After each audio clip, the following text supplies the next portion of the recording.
Hi guys, thanks for joining me again. In this video I want to talk a little bit about using your long pips or anti-spin in a far away from the table type game, using long range defence basically. Similarly to what I talked about when I did the close to the table style, I'm going to start with a few of the advantages, mention a few of the disadvantages, and then go into a comparison of the two basic styles that we have as far away from the table players, which is your modern defending style and your traditional defending style.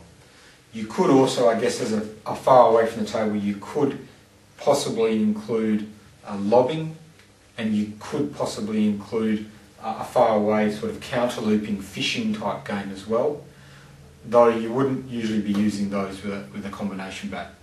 I think that it's such a minuscule percentage of people trying to do that style, it's not really worth it. So we're talking really basically two styles for far away from the table play with combination bats, and it is basically your modern defender style or your traditional defending style. Now, your advantages and disadvantages. Now these are pretty much just the reverse of what I talked about when I talked about the close to the table style. So I'm not going to try and spend a long time talking about them all. They're really just the opposite of what we talked about before. I'll just run through a few though, just so for completeness, and we'll get into the styles themselves. Okay, some of the advantages. Firstly, from being a long range player, being that anywhere from 2 to 3 metres maybe, in terms of feet you're probably looking at somewhere around that 6 to 9 feet, maybe more, maybe a little bit less depending on the point, but the bulk of the time spent not within arm's reach of the table, but a good 2 or 3 steps back is what we're talking about when we're talking about this far away from table style. So some of the advantages, well firstly, because you're that far back, you've got more time to play the ball. The ball has to travel further to get to you, which means that you have more time not only to, I guess, get to the ball and see where the ball is going, but you also have a little bit more time to make decisions about the ball and what stroke to play. So overall, the further back you go, the more time you have to deal with the oncoming ball.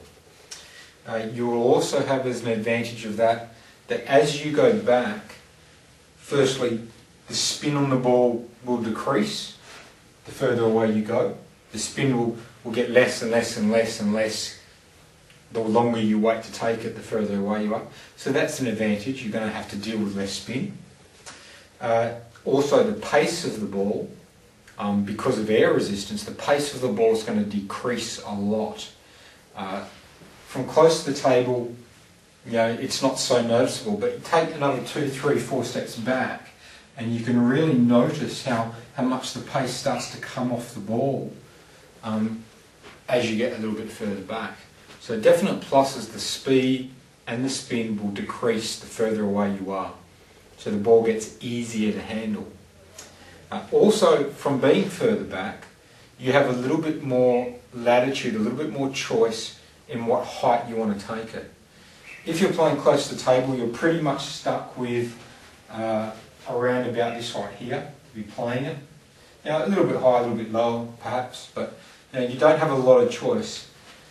When you're further back, you can take it up here, you can take it waist height, you can take it down near your knee or your ankles. You've got a much wider range of choice of timing points. Now, why is that useful? Well, by taking it later, even later, you can let more spin come off, you can let more speed come off. By taking it a little bit earlier, you can get a little bit more advantage of the pace, and it gives you again another little subtle range of variation, because not only remember from you, if you take it instead of up here, if you take it down here, not only are you getting less speed, less spin on the ball, that's an extra 3 feet, maybe a metre, that the ball has to travel to get back to your opponent. And in that extra metre that it's got to travel back to him, it's also going to lose a bit of pace, a little bit of spin. And if he's not paying attention, he may misread the spin on the ball, or it may mess with his timing a little bit, compared to if you're always chopping here and then chop there. It's a subtle variation that he may not notice, and you may win a point there. So you have that ability to do some more subtle variations than you do when you're close to the table. You don't have that option. Obviously when the ball's bouncing here and coming up, and you're close to the table, you can't wait for it to get down to your ankles. You haven't got that shot available. Also, by playing further away from the table, the return of serve becomes a little bit less critical. It doesn't have to be quite so perfect, because by pushing it, if you're then heading back, if the ball's a fraction higher, they'll hit it maybe a fraction harder. But if you're well back in position, it won't really make a lot of difference, as long as you don't kind of muff it completely. So it takes the pressure off a little bit. Again, with your placement, when you're close to the table, if you muff the placement and get it way too short, basically you're going to open up big angles and be in trouble. Further back from the table, if you're well back and positioned and he hits it, you have a little bit more time to get to the ball. So return of serve becomes it's still important, but you have a little bit more leeway, a little bit more room to make a mistake and still get away with it, because you're further back and you have more time to deal with it. Also, I think because the actual defending style these days is a less common style, you don't see that much of it. Especially in junior ranks, you see very little of it as a defensive style. And even in the seniors, you don't see tons of it anymore. So just from the fact that you're playing a style that doesn't get seen a lot, there'll be some players who aren't very good against it just because they're not familiar with it. They don't know how to play against it. That may also be of benefit to you. That could be an advantage as well, just from being unusual. I'm sure there are probably other advantages, but those are the ones that I've kind of jotted down. Some disadvantages that come to mind. Firstly, the first thing you want to note that you'll probably notice is by being back further, you open up more angles, well, not more angles to your opponent, but what you do is that angle where close to the table, you can cut it off here, cut it off there. If you're another 3 steps back, we're now talking way out here and into the wall. So what you're doing is you're getting more time to play the ball, but you're increasing your need for court coverage. Okay? So if you're not actually very mobile, if you're not able to move very fast, then this is not going to be a great style for you. You're not going to be able to get to the wide balls. Okay? So you have more time, but you need to be fit enough to move to it, or quick enough to get to it. Also, the corollary, I guess, to that, the reverse of it, is that your own angles that you can play when you're this way far back is also reduced. If you're close up to the table, hitting over the net, you can manage from, say, here to hit big wide angles. If I'm well back in the middle of the table, the amount of angles I can produce are much less. So I have to be mindful of the fact that by going back, I'm actually reducing the amount of angles that I can produce. So again, it's not a big deal. It's not something that we're particularly concerned about, but it is something you should be aware of. Okay, you need to be fit. Well, it goes without saying, and by fit I don't necessarily mean that you need to be a marathon runner or a sprinter type thing, but you have to be able to maintain, have enough court speed to get to the ball, and have enough aerobic fitness, leg power, to be able to do it for what could be quite long matches, time and time again. So, although we're not talking necessarily Olympic fitness here, if you have mobility problems, if you can't move very well, or if you have no aerobic fitness whatsoever, playing a traditional defensive style is not going to work very well, because you're never going to last in a long game. So the need for fitness is there in both modern and traditional defensive styles, there's certainly a certain base fitness that's required. Again, I mean, from my own example, just speaking from my own experience, aerobic fitness was fine. I could handle the aerobic needs. Speed, I was fast enough without being ever super fast, but I was fast enough for my style. Where I struck down, the problem I had was that in terms of aches and pains, maintaining that style, I can no longer do it. I just hurt too much. So that's an aspect. If you're going to ache after the second day, or if you're going to be really, really sore by match 5 of a full day of a tournament, then that may not be the best style for you. You may need to start to come up to the table more to protect your body for the important games. Okay, yes. Another disadvantage is that what you'll find is if you're trying to, on your inverted side, if you're trying to chop from far away using good control rubber to help your chop, you'll probably find that your attacking part will lack a little power. Won't be quite as zingy. You know, you won't have that penetration to hit winners, especially from far back from the table. Close to the table, not so bad, because usually it's going to be a surprise and you're right on top of the table. Power's not the only thing, although it doesn't hurt. But definitely counter-attacking from back here with slower rubber, your opponent's got a lot of time to react and do something with it. Okay. On the flip side is if you use faster rubber with thicker sponge, that's easier to attack and counter-attack with, it's tougher to chop with, it's harder to control. And there's no perfect solution. I haven't found yet a rubber that does both of those very well. So it's a compromise. You can have better control and less pace. You can have less control, better pace, or somewhere in the middle, depending on what you choose. But I don't think there's a rubber that's very fast and very good for chopping. Not that I've seen yet. Okay, also what you'll find here is in terms of a disadvantage in the long style is the fact that because we've changed to a 40mm ball rather than the 38mm ball, the 40mm ball spins less. There is less maximum spin, and it seems to drop spin faster. I think because it's bigger, the air resistance is bigger, so it loses spin faster. And what that means is that your ability as a defender, when you're trying to vary the spin to win points, you've got less variation working for you. Sure, you can still float, but getting that maximum revs, that ability to really chop the hell out of the ball, we've lost a bit in the top end.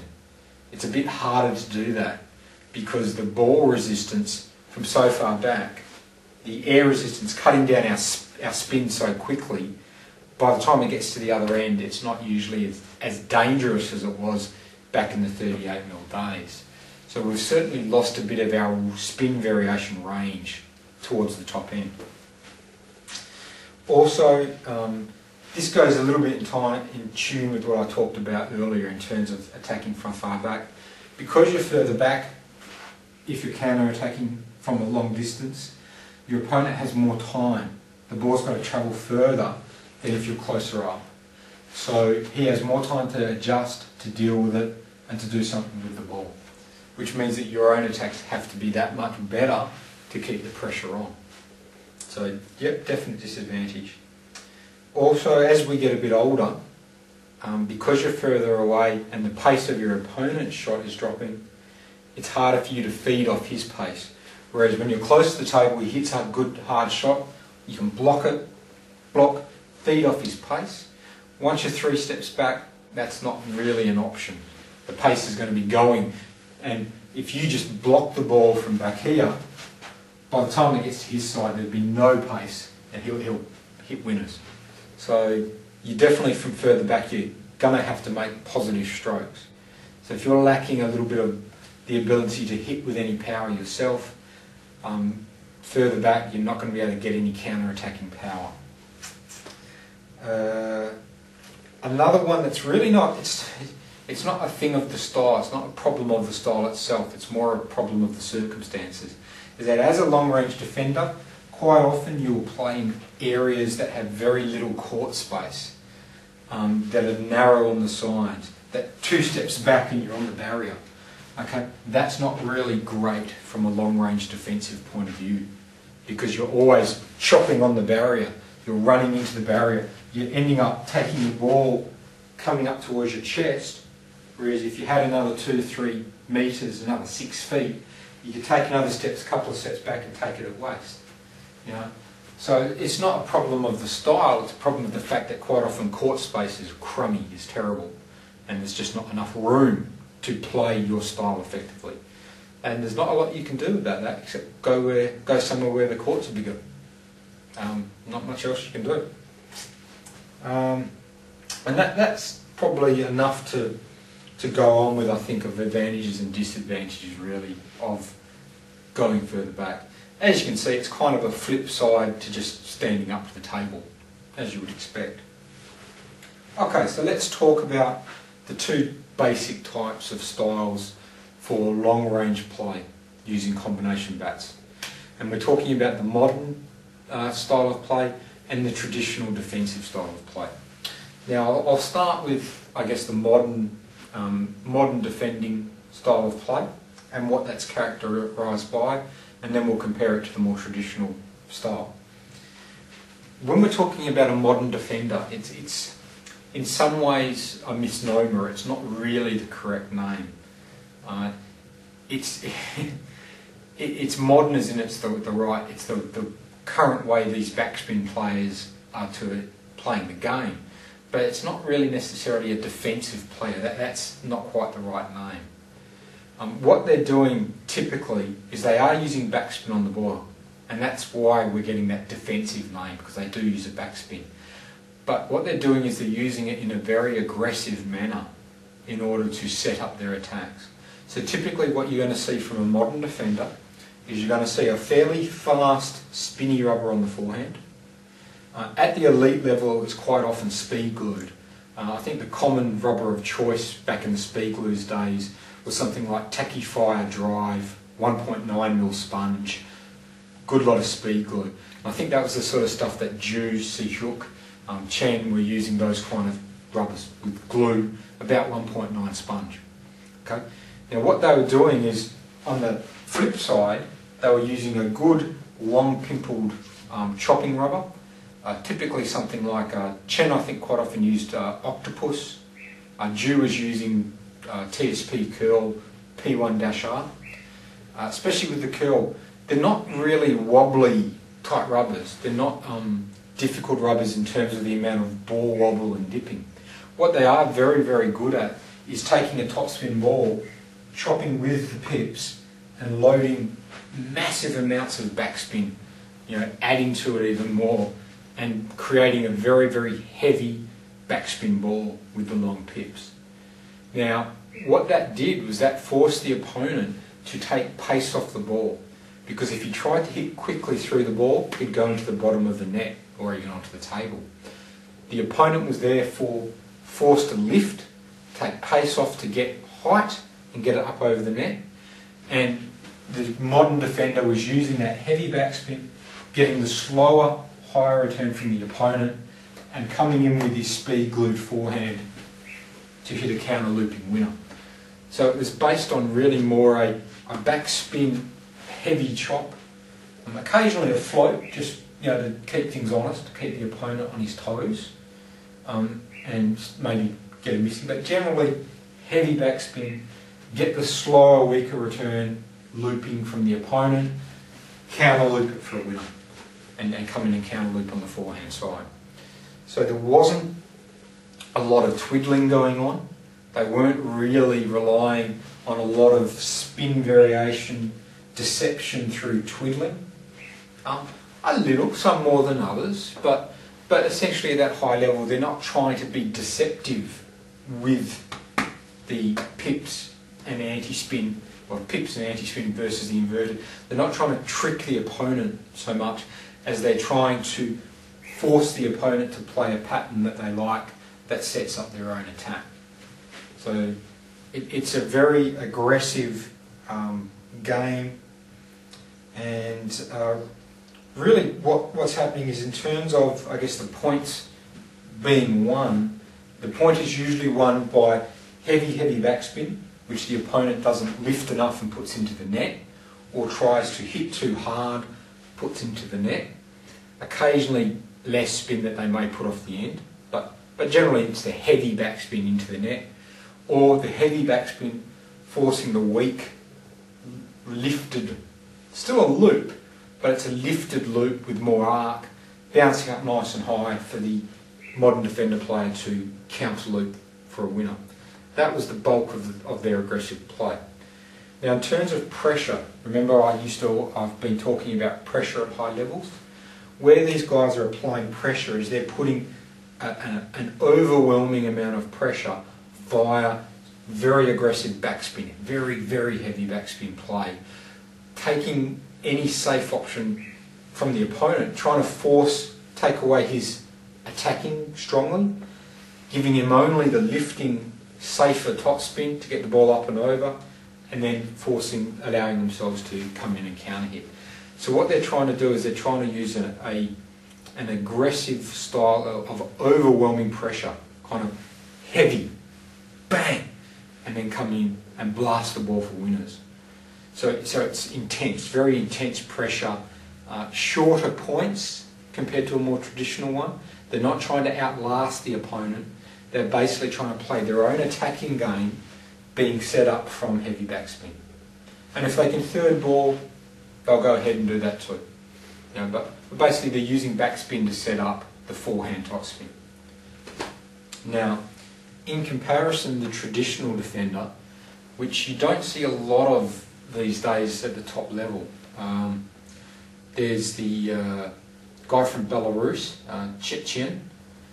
He's a traditional defender, but he's at the one extreme of traditional defenders in that he's super heavy on his chops. He still floats occasionally, but the amount of spin that he's putting on the ball, he's gone to the defensive area where he's basically trying to slice the ball in half. Super heavy backspin, which is more than just about any other chopper I've seen, you know, in terms of that extreme. There's also the guy from Greek, Siokas.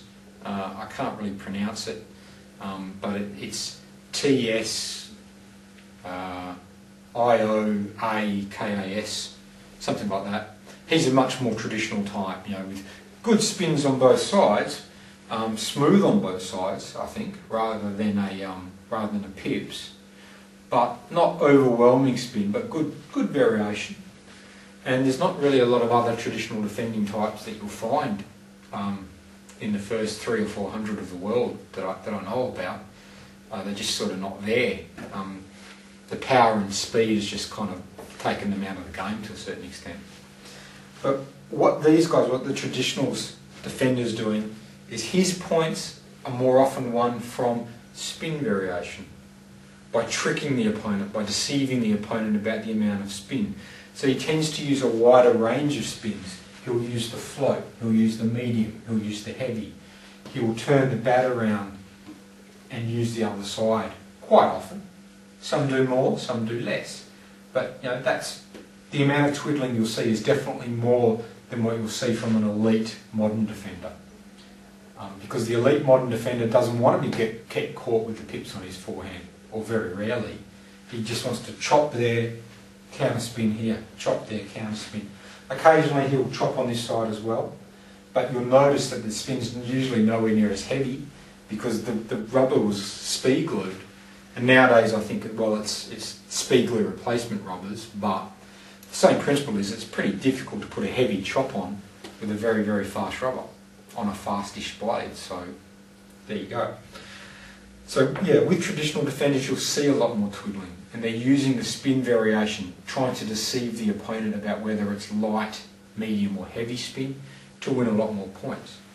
In terms of attacking, rather than the big forehand attack from 2 or 3 feet, you know, 2 or 3 metres back or 6 to 8 feet back, being set up from the heavy backspin to the counter attack, you don't see much of that.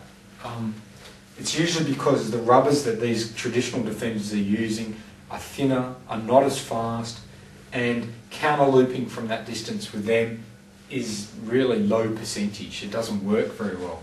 even if you do make the shot, you don't get enough pace to get the reward. You don't put the opponent under enough pressure. So you won't see a lot of counter looping from back here, chop, counter loop. What you will see is chop, chop, and what they're looking for is they're looking for their opponent to either make a bad drop shot or a bad push that pops up, and then they will come in, hit with the inverted, or in my case what I used to do is actually come in, twiddle, and quite often hit with the backhand. But the idea was to force a weak return from the opponent, generally a weak kind of push or drop shot that can be come in and picked off easily. Occasionally, even serve, get a weaker return and spin an opening and get into it, but not a lot of counter looping rallies. It was usually surprise attacks from close to the table, off a serve or off maybe you do a good return, they get a weak return and you quickly get in. But not a lot of counter looping from 6 to 8 feet back, low percentage. So not so much of that. Also, in terms of the consistency of the return, a lot of the basis of the traditional defender is to basically wear down the opponent. Get the ball back one more time, get it back again, get it back again, get it back again. Keep the ball on the table with variations of spin, but the ball's always coming back. The opponent always has to be watching to see what spins on the ball, adjusting his bat angle to compensate, to get it right.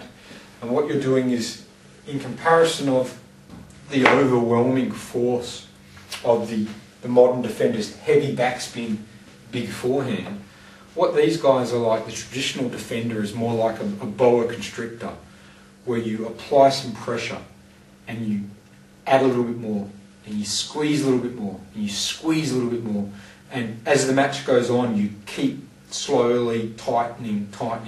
So it's not a big overwhelming blast, it's just slowly tightening it up, pressure's on, the ball's always coming back, it's always coming back, the spin is always different, it's this, it's that, it's twiddling all the time, the opponent's always having to watch it, and by the end of a long match your opponent's just worn down mentally, and hopefully it's just, oh God, it's all too hard, and you just wear him out basically. You wear him mentally, his concentration goes, his focus goes, and if he starts to get to that point, well, you'll get more chances to attack. So it's a steady pressure rather than an overwhelming thing. Slightly less aggressive in that respect. And the problem becomes is at the higher levels, due to technology that you're fighting against, due to the bigger ball taking away some of your spin variation, it becomes very hard to do this. It's just one of those things where you're taking, the favourite example I like to use is you're taking a knife to a gunfight. A traditional defender going up against a world-class top spinner with the blades and the rubbers technology that we now have, you're just outgunned. You don't have the weapons that allow you to compete at that level successfully. And that's why you really don't see any normal traditional defenders who rely on steady pressure, constant retrieval. You don't see it very much at all. I think probably the last ones I can think of who really kind of did that successfully would probably be, Matthew Syed from England was known as a very good retriever with not a great attack, and probably Koji Matsushita of Japan was also known as having a steady forehand attack, but being a very consistent, steady chopper. And those are probably the last examples of wear the opponent down type choppers. It's just tough. You're outgeared.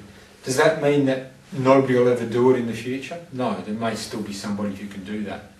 But percentage-wise, look at the numbers and you'll see that statistically there's just not many playing at the very high level.